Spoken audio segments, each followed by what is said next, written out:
عايز اقول لك اوعى كتر فوز الزمالك يخليك تحس ان اللي بيحصل ده عادي. مش ممكن ده يبقى عادي. اللي الزمالك بيعمله ده غير منطقي، في ظل ظروف الزمالك اللي بيحصل ده غير منطقي. لكن احنا خلاص الزمالك اتكتب عليه ان هو نادي كبير، واتكتب عليه ان الايام اللي جايه دي هيكسب كده كده وهيكسب على اي وضع. لكن الحمد لله الزمالك اكتسب شخصيه، بقى ينزل يكسب اي حد وبينزل يلاعب اي حد.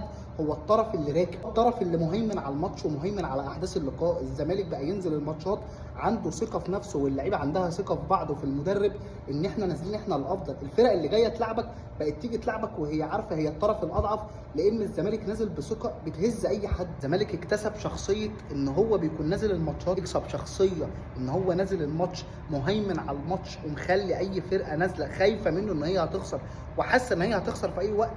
دي حاجه كبيره وبتخليك نازل عندك ادفانتج ان انت في عز ما الفرقه ممكن يكون فيها وقعان في وسط الماتش، انت بيبقى عندك ثقه في نفسك ان انت هتجيب جون وهتكسب.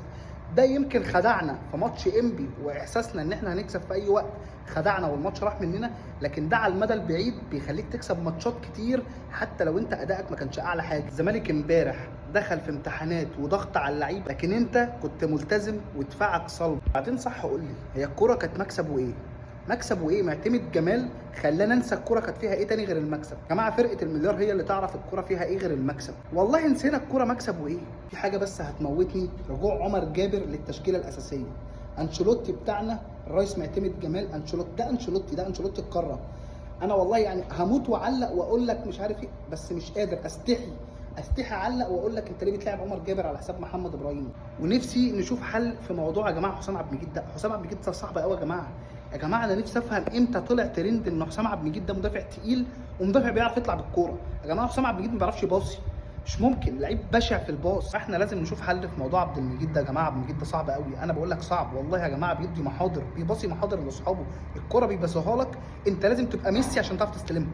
انت لو مش ميسي، حد اقل من ميسي مش هيعرف يستلم الكور اللي جايه من حسام عبد المجيد. احنا امبارح كان عندنا الازمات في حسام عبد المجيد وعمر جابر، لكن الحمد لله ربنا سترها. الشوط الثاني انا معاك ان احنا رجعنا وبدانا نلعب تحت الكوره وبدانا ندافع، ولكن انت عندك اكتر لعيب بيعرف يعمل تحولات هو اخوان بزيرو، وهو خرج بين الشوطين. الراجل جاله شد وخرج. خد بالك معتمد جمال لعبها صح، الراجل عرف ان هو اللعيب اللي بيعمل له تحولات خرج، فبالتالي انا مش عارف اعمل تحولات، انا هلعب تحت الكوره. انشيلوتي بيخش مخاطرات، لكن الحمد لله ربنا بيكرمه لان هو بنسبه كبيره بيكون عاملها مش هباء، بيكون عاملها وهو بيفكر فيها صح. احنا ربنا بيكرمنا عشان احنا بنلعب واحنا بجد قلبنا على قلب بعض. بزيرة خرج فانت بدات تلعب تحت الكوره فبدات تتهاجم. انا معاك ان احنا جه كورتين في العرض، لكن انا عايز اقول لك انت بنسبه كبيره انت ما كنتش وحش الشوط الثاني.